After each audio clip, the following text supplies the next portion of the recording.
Lafcadio Hearn, suite, le Japon.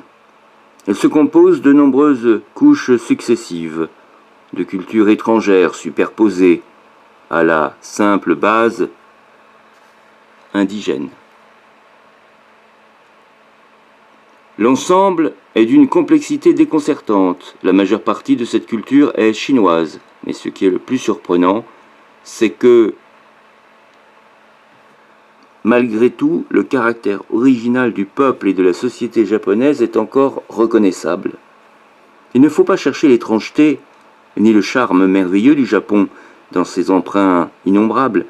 Il s'en est paré, comme la princesse des temps anciens revêtait 12 robes de cérémonie de couleurs et d'étoffes diverses, en les relevant plus ou moins, les unes au-dessus des autres, de façon à en montrer un peu toutes les nuances, au col, aux manches et au bas de la jupe.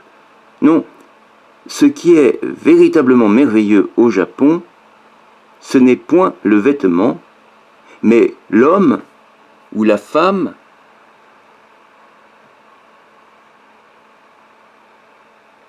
qui le porte. Un costume a moins de prix parce qu'il est d'une belle coupe ou d'une belle couleur que parce qu'il réalise la conception de celui qui le créa et qu'il représente le goût de celui qu'il vêt.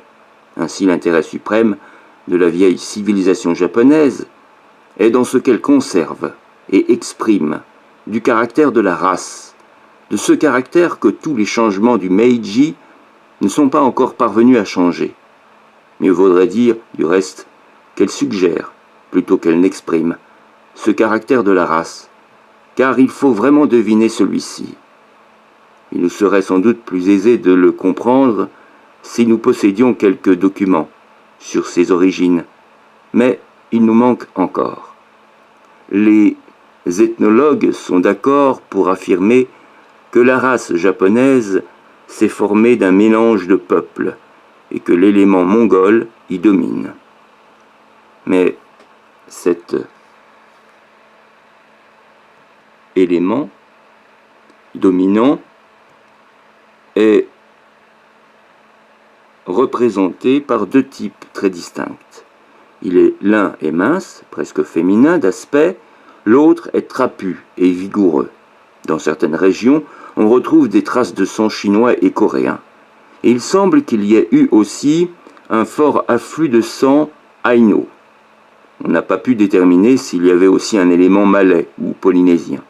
Pourtant, on peut affirmer que la race japonaise, comme toutes les bonnes races, est très mélangée, et que les races diverses qui à l'origine se sont unies pour former ce peuple, se sont confondues au point d'avoir produit, sous une longue discipline sociale, un type d'une assez grande uniformité.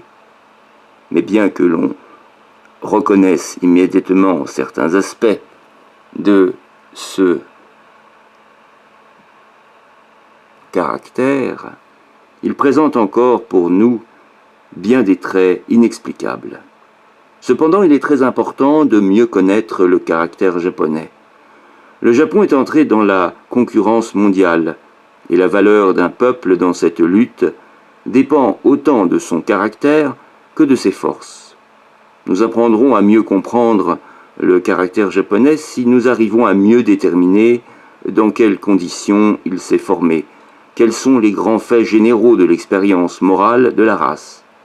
Et ces faits nous seront donnés ou suggérés par l'histoire des croyances nationales et par l'histoire des institutions qui évolueront ou dériveront de la religion. C'était page 27, Charme et étrangeté, tiré de Le Japon, de Lafcadio Hearn, ici dans une traduction de Marc Loger.